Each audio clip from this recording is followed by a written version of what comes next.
New Year's Eve, and there was just a lot of fireworks going on, people celebrating. But it was the end of the world. Everybody knew it. And people gathered by their belief systems. So the Baptists would gather, and the Unitarians would gather, and the Quakers would gather, and the Baha'i and Buddhists, and they were all kind of being with one another. Some people were afraid, other people weren't. But there was my group, and my group didn't know nothing. My group just said, well, it's the end of the world, we might as well have a party. So everybody it wasn't a wild party, it wasn't an orgy or anything like that. It was just, but everybody was dancing, and they were just having a good time. If it was going to be the end of the world, we might as well enjoy the end of the world. You know? And I remember taking off, walking through this huge array of, it was like an auditorium where I would see all these different groups. And one by one, the groups were disappearing. I thought, oh, I better get back to my group. You know? So I went back to my group, and one by one, the people in my group were disappearing until there was just one lady and me. And finally, the lady disappeared, and I'm the only one standing in this huge auditorium. And finally, I disappeared too. And we were told that basically my group just was into caring, into loving, and that's who we were. And we were going to be allowed to go into a cosmic array of love itself, because that's what we believed in. Yeah, that's where we were at. And that was the end of the dream. I've had other end of the world dreams that weren't so nice. Yeah. I like that dream better though. I like that dream too. I think that's probably the truth, right? It's like, what do you really believe in? That's what happens to you, you know? What do you believe? You asking what I believe? I don't know. I just mean everybody. What anybody believes is kind of what happens to them. Oh yeah. You know, if you believe you're going to hell, you're probably going to hell. You believe you're going to heaven, you're probably going to heaven. I don't know. I don't know what happens if you don't believe anything? You just believe it's all Well, you mean you're an agnostic? Well, I'm kind of a slipshod agnostic, wouldn't you say? Well, no, I think you're a slipshod agnostic. What's a slipshod agnostic? A slipshod agnostic judges folks once in a while. Okay. They see a Baptist and they say, oh, that poor Baptist, you know, I'm going to save him. And then they see a Buddhist and they say, that poor Buddhist, that's a slipshod agnostic. An agnostic looks at that Buddhist and says, I don't know. For all I know, he's some great cosmic being, and I don't know anything. And well, what if you know he's a great cosmic being, but then you know that he doesn't know nothing? No, a slipshod agnostic would know that. Well, who knows that? Slipshod, not an agnostic. An agnostic don't know nothing. Shit.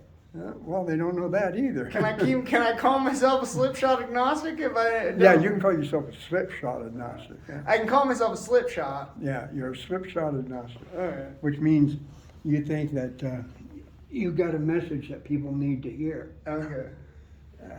Yeah, because so normal agnostic would be like, I don't really know nothing. I don't know nothing. I don't know nothing, and nobody knows nothing, and I ain't gonna tell them nothing. No. They wouldn't say nobody else knows nothing. Oh, they'd just say, I know nothing. I know nothing, yeah. They would just say, I know nothing. But a slipshod agnostic says, I know nothing, and I'm going to teach help other people to know nothing. That's it. There you got it. You finally got it down. That's a slipshod agnostic. Okay, I know nothing, and I'm teaching everybody else that they know nothing. That they know nothing. That's right. There's a slipshod agnostic. I like that phrase. I might even write a song about that. About the slipshod agnostic? Please do. Huh? I'm going to write a book about it. This is the beginning of that book. The slipshod agnostic. Because it's true. Here's the thing. Nobody can prove nothing, okay?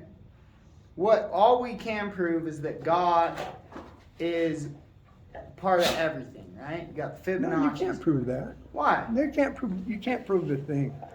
Because, when Arian gets down to philosophy, okay? Okay. Maybe I'm wrong, but this is how I see it. Okay. Truly, every philosopher, every philosophy, and as a matter of fact, psychology, every religion, any kind of, I don't want to call it a moral code, but an explanation of what it's all about, whether it's from a psychological or philosophical or religious perspective. The one thing that they all have in common, all religions, all faiths, everything except maybe a true agnostic, is that they have to have a reference point. And that reference point is something that they believe in and it's not disputable. And if you don't have if you don't understand what your reference point is, you can't define your philosophy. So, I don't know a lot of different philosophers, but and some of these are very basic. For instance, it might be the one reference point that you need in order to develop your philosophy is that I exist. Do you know what? It's funny. I'm starting to learn a lot about this. I'm about to marry a philosopher. About what? About this whole philosopher thing. Oh, okay. I'm about to marry one of them, right?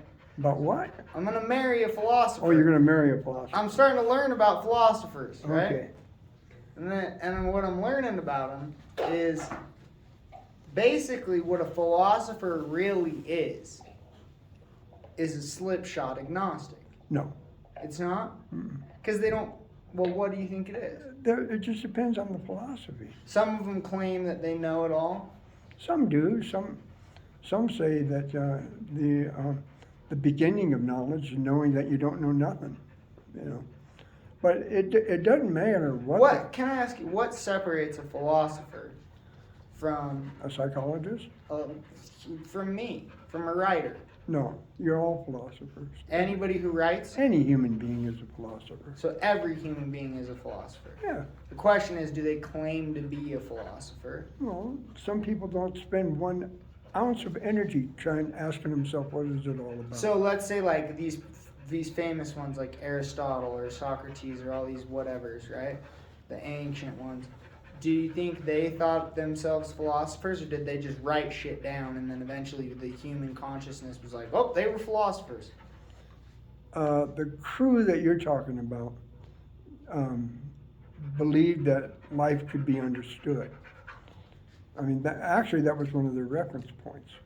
One of their reference points that was indisputable, you couldn't debate it because if you did, it was just a waste of energy, is that life can be understood. That was, Aristotle, Socrates, and Plato. They all had that one common thread, and that was a reference point. Now you're going to run across philosophers, and their reference point will be life cannot be understood. So all three of the people I named have the same reference point. I believe so. Yeah. And then they took off in different directions. Right. I don't know exactly what Plato had something about a cave. And you're in the cave and you see the light at the end of the tunnel. And